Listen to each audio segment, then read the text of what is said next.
Hello and welcome back to another Outerplane video. So this is going to be day 2 and progression guide series, and we're going to talk about base building.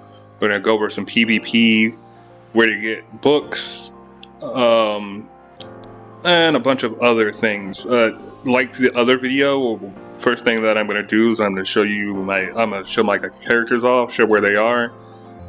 So here we go. So a lot of so nothing's really changed from day 1 to day 2, like gear wise, other than I did go get the free attack set from Noah, and it rolled pretty decent.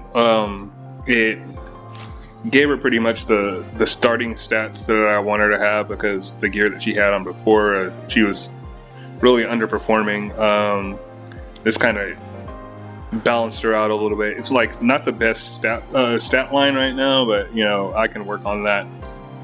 Skills, still I got them up to 3. I know in the previous video that I said that 2 is enough, but you know, there comes a time where you need to start deciding what characters that you're going to invest in the long run, and that doesn't mean like just throw books into whoever. You still need to be, you know, kind of picky on how you use your books, because they are still a limited resource here. But you know, Noah's going to be one of those characters that I, you know, use in a variety of different content, so you know, upping her skills is never a bad idea. So this is where I have her right now. Just 3 on her main skills here, 1 and 2, and then 3 into the chain. And this is personal preference, really. The kind of builder, the team I'm running her with is pretty dual attack heavy, so that just works for her. Still, I'm just gonna leave this at 1 for now. This is more of a PvP skill, and I'm not really focused on PvP right now, so 1 is okay for right now. And then for Eternal, got her on the speed set that you get from the tower. You do get 2 speed sets from the tower, or you'll get 2 5-star selection chests, and you have the option of speed, lifesteal, and I think critical hit. And you should definitely pick speed, because it's going to give you just access to your first early speed set. It'll help, you know, get your characters ready to do like Khmer Tan and stuff like that. So just know that those are going to be sets that you're going to be able to get every time the towers resets. So getting them early right now is going to help you progress, you know, further into the game. So skill wise, still got, you know, 2s across the board. I did upper 3 just because the 15 extra percent. I want to go ahead and have that 100% defense down chance there. I will probably put more points into her, but right now I'm kind of undecided on what I'm going to do with her long term. So that's where I'm at with her right now. Now Tio and Veronica both are still, you know, where they were on day 1. Still using Veronica's still on this counterattack set. You know, it's still not the best, but it's working for the content. I'm not having any problems with it right now. Of course, I'm going to upgrade, but you know, that's not one of my main goals right now. Skill wise, you know, 2s across the board, except for this skill right here, which isn't very important.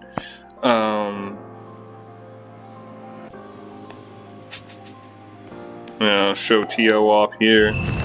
Same with her. You know, same, you know, defense health set that I had on our day 1. When I get the second speed set from the tower, I'm just gonna probably throw it on her, just so, you know, she's a little more speedy. Skill wise, So Tio is her skills are her S2 and her S3 at 3. Like I said, 2s are fine, but Tio again is going to be one of those characters that I use in a variety of different content. So I'm just getting those, just getting her ready to, make her debut in those areas there. And that's about it for gearing and characters right there. Go into adventure. So I'm right here, 1010 on the Veronica boss. I just stopped here. It's not that I can't beat it. It's just not a particularly hard fight. There are just some mechanics that you have to understand here. It being that you need a shield when Veronica ults, and I don't have an Ava build-up. Like, I would just have to probably use a friend unit or something like that, and then I'll push the rest of the way through the story on normal. But that's where I'm at story-wise. Now, a lot of this next stuff is going to be full, because this is a disclaimer. I did record the video earlier, but something happened to the footage and I just had to record it. So the challenges and stuff like that, these are all of course my day 2 challenges were all used up, but I'll have some attempts here. So here we are, bounty hunter level 8. I'm just running low on stats. Just can't beat the boss fast enough. And that's just something I'll fix over time. Here, probably in the next day or so, I should be able to, push it to 10. Bandit chase. Just don't have the damage to get 10 done right now. It's nowhere. It's not hard at all. Like, I just need the damage. So that's where I'm at right here. Again, probably get it done in the next couple of days. But this is one of the things I say, like, you want to try to get down here as fast as possible, so you can go ahead and farm the highest stage to get as much food and gold and resources so you can go ahead and level up your characters. This is unlocking this as fast as possible. That's how you get your characters leveled up fast. That's how a lot of people ask me how I level my characters up fast. This is how I unlock this immediately and try to get it done immediately, so I can farm it every day. That way I don't have to worry about EXP. So, not gonna lie, I kind of been neglecting this, just mostly because I know there's other places to farm. And then when I'm doing my farming, I already have, the gems required to go ahead and break through people. But you should be going through this, especially on the weekend, because they're all open, and this is like where you're going to get through all your breakthrough materials and stuff like that. You want to push these stages as far as you can. Like I said, I'll knock it out as I need it, but right now I'm not hurting for breakthrough materials, so that's where I'm at there. Chimera 8 again. The goal is to get down to 10, and like right now I can beat 8, but it's kind of slow. Just want to get push the story, push content, push the tower, get ready to go ahead and hit 9 and 10, so I can go ahead and start farming this out. But that's going to be a little whiles off. So when you're doing Chimera, you just want to if you can only do 8, then that's the stage you're farming. If you're trying to get gear, if you're worried about gear, this is where you're going to go ahead and get your speed gear here. So I suggest, if you can't get to 10, don't waste too much stamina farming these stages, because 10 is where you want to be at. But I understand that sometimes you just can't get there. At the least, I want to say try to get 9, because you got a higher chance to get 6-star gear here. The weapon stage.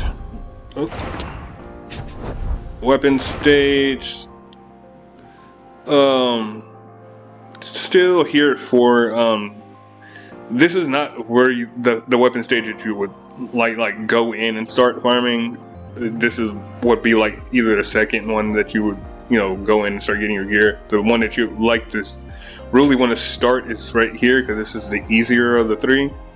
Yeah, there's just a lot of mechanics involved in this one, so go in here. So you're gonna get your, you know, 6-star gear at right here. You're gonna push this down. Like I said, I haven't done mine for the day. I'll probably start this, but I'm really just focused on this one right here right now. I just want to get it to 4. So tower, I'm at 46. I just stopped because I ran out of stamina. I was already at my 6 refreshes. Really, I don't foresee me having any real problem like with how I'm geared right now, at least getting up to 65. 65 being one of the gatekeeping floors. But by the time I finish the story and, you know, finish the other little side areas, then, you know, I'll knock that out. So moving on, we got Archstream in here. Reset to 19 hours. I'm gonna go in here and do this, and then I did say we were gonna talk about, you know, getting books and the deeps right here. This is where you're gonna get a lot of your early books. Like, you go in here, you fight some stages, it's all roguelike, and then you get these chests, and these are where you get your talismans and your books, your early books. There are a lot of books to get here, so I highly suggest like going in here and knocking these out. They're not too hard. The only one that's kind of, you know, iffy is 8. It has a puzzle attached to it. So just go in here and get your books. This is one for early progression. This is the best place to get books. There are other places to get books, and I'm going to touch on those right now. And one of those is Arena. I didn't talk about this in the first video because I didn't want to have too many topics. It gets too confusing. But really, your early Arena, you're just gonna push as high as you can. Really, you should have no problem getting in the up to platinum. It should be like to get the platinum, it should be nothing but bots. Pretty much what you go in here to do is you go in here and you use your 5 challenges, and you get these points here, and you use these points to go in here and use the shop. So I already bought my books already. You see I got the intermediate and the basic here. 3 basic, 2 intermediary, and then 2 professional. So you want to try to get these every week. Arena season runs 7 days, so you should be able to go in here and, you know, grind these out every day. Some stuff that you want to avoid in here. These armors. I mean, they're good for early game, but like, I would just leave that alone, really. Okay, so the other place that you can get books at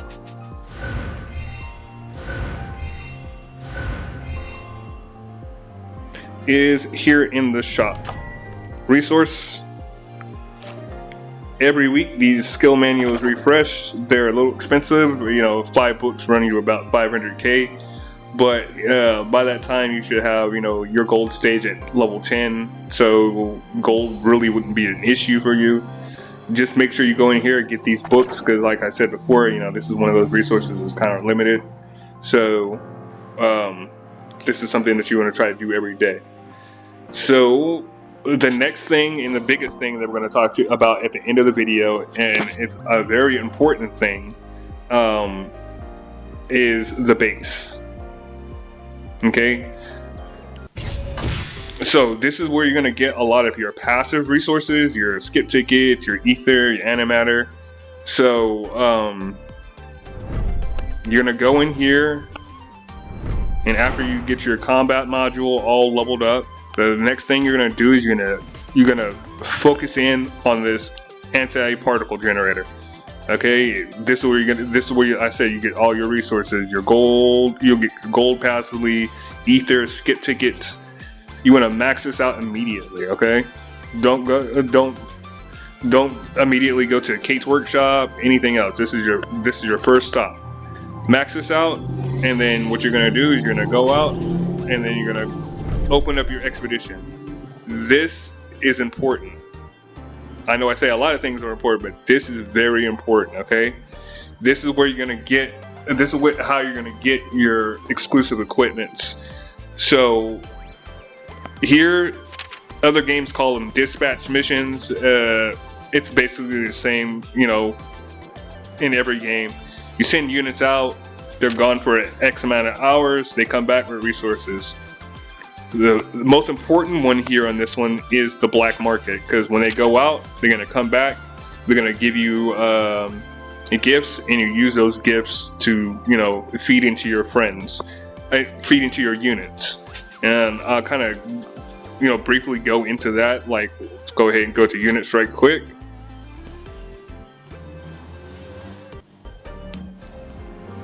So what you would do is say, so I'm going to get Tia's trust first, or Tia's exclusive equipment first. That's my target. That's who I want to target out first. So I would tap this right here, and then since she's my target, I just hit auto, and you say it goes from 3 to 10. So you go ahead and give that to her. Oops.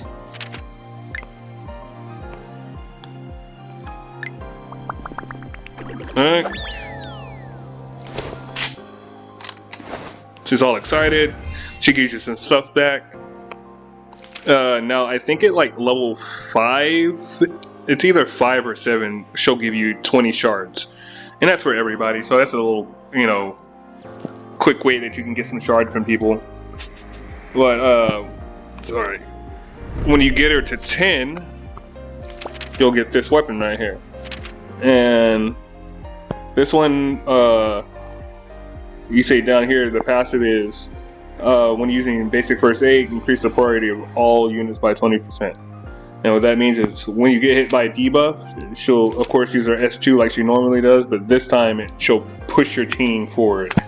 That's why I suggest that, like, if you're, you know, focused on PvP or even any content really, and you're gonna, you know, use TO, go ahead and get this weapon out first. So another little thing as I'm coming in and closing in this video that I want to talk about that I don't see a lot of people talking about is here in this codex, and that's this growth goal down here. And as you can see, you know, at 4% attack, 2% defense, 4% HP. This is a count-wide power for you guys, and how you level this up is just by leveling up units. Every time you level up a unit to a certain level, you know, you'll see a little red check mark by your codex. You go in here, you claim your rewards, you'll get a little experience. So this is, you know, overall kind of powers. Like I said, of course you'll get it as time goes on, but like I said, it's one of those little things that people aren't talking about. So I thought I'd just mention it here. I think that's about it for day 2. So I'm gonna end the video here. Hopefully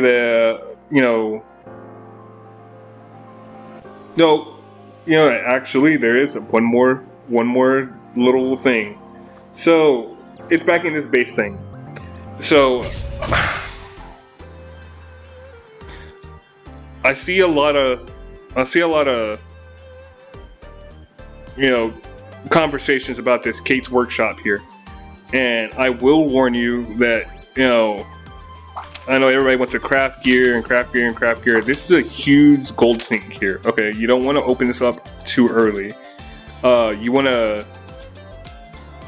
when you open this up, you want to make sure you have an abundance of gold before you start crafting, because crafting is very expensive in this game. I've even seen people say, you know, when it's maxed out, it's worth it. And I'm telling you, not on this count, but my other count, my workshop is maxed out. So I know that even at a maxed out workshop, you're going to be able to get guaranteed 6-star gear, which everybody's all excited about. But that is very expensive. One piece of 6-star guaranteed gear is still going to have random substats on it, and it's going to run you 800k. So that's just some little tidbit that I want to add here at the end. You know, be very careful when you're doing your crafting, if that's what you're interested in, because you know, gold is one of those resources that are kind of hard to come by at first. Even grinding your gold stage, you just want to be mindful of that. And with that final tip, I think we're going to go ahead and end the video because I feel like I'm running a little long. Be looking to part 3. I'll be running through the the deeps and getting books and stuff like that. So we'll have some more tips. I'll have some more tips for you guys in the next video. Until then, like, share, subscribe. If you guys have any questions, I'm always available for a good part of the day. You guys always drop some comments or anything like that. I'm always willing to engage in conversation. So again, I hope you guys enjoy the video, and I will catch you on the next one.